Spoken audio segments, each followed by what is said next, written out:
I wanted to talk to you about secondary dominants today, but before I do, let's just review a little bit about dominance in general. Here's a resolution of 5/7 to 1, and as you remember, the presence of this tritone, B to F, that's T and Fa, going to Mi and Do, are going to create this tritone, this unresolved feeling, going to this feeling of resolution, right? And this is a dominant and this is a tonic. Even if we jazz it up with a lot of complex harmonies, we're still getting that dominant to tonic resolution because of this tritone, this F to B in this case. It has the Fa and it has the T. All right, now let's go to a diatonic progression up here. This has no accidentals, right? So this is something we could have found in maybe an MAT either. Let's hear how it sounds.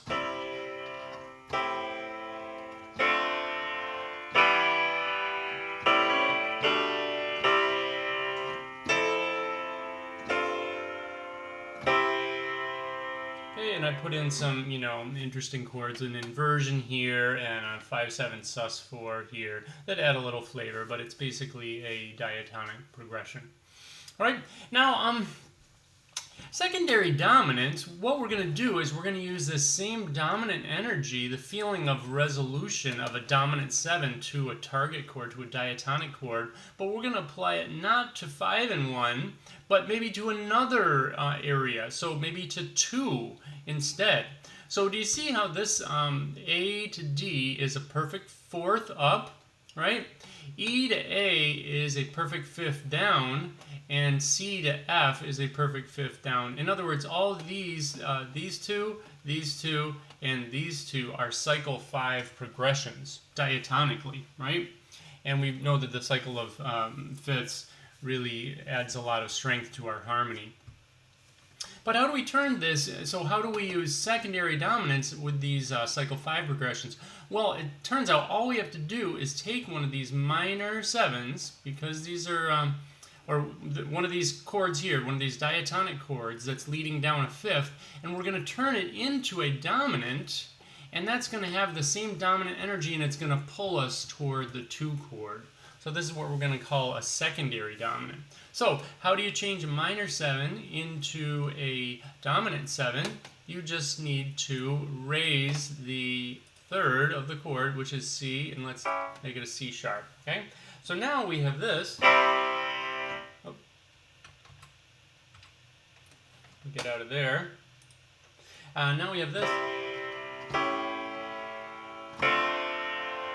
And the sound of this chord is no longer A minor 7, it's A7, and it leads us to D because it has this tritone, this feeling of unresolved nature to it. And then when we get to this diatonic chord, we're going to feel a little bit more resolved. All right? All right, so here's our E minor, and we're going to A minor, so this could be a secondary dominant as well. And all we do is we need to turn this minor chord into a dominant 7th chord, okay? So first of all, we're going to take, we're going to turn this into a G sharp. So we're going to raise the third of the minor chord and turn it into a G sharp now. And then it would be great also if we could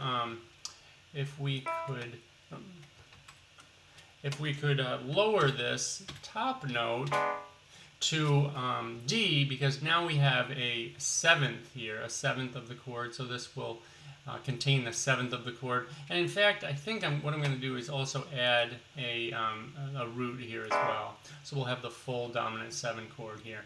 And now this chord also is going to sound like a secondary dominant resolving down a fifth to this target chord, this A minor 7.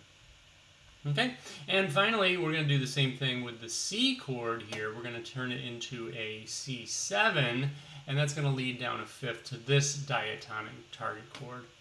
All right, so in order to do that, I'm going to take this. I got to learn how to do this better, obviously. Let's see, let me try that. Try this, and oops. And move that down to a dominant 7. Okay, so now we have C, E, G, B flat, and this C triad has been turned into a C7, and that's going to sound like the 5 of this 4 major 7. So in our progression as a whole, sounds like this now.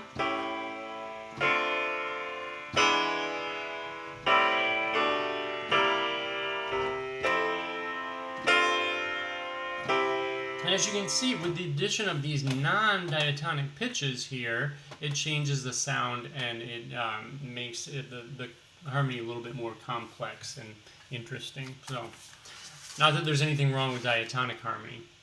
Okay, so what I'd like to do now is change the analysis so that it makes sense with the so it's all correct now with the secondary dominant. So we're going to take out these Roman numerals here, and we're going to put something in instead, and we're going to change these chord symbols, of course, because now this is not A7, A minor 7 anymore. This is A7. This is not E minor. This is E7. And this is not C major. This is C dominant 7. We've made these into our secondary dominants. Now, what do we do for the Roman numerals? Instead of just calling this a 6 minor chord now it's a dominant 7 and it's leading toward 2. So we're going to call it a 5-7 of 2. And our Roman numerals, I guess I should take this over here so you can see what I'm doing here. I'm going to go to my Roman numerals, which you may not have in yours, but 5-7 of 2. I'm going to put that in there.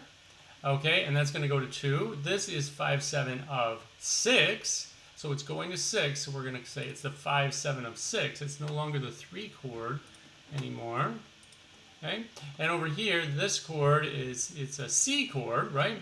But it's going down a fifth to the F chord, which is 4, so this is going to be our 5-7 of 4 chord. And let's put those Roman numerals in there.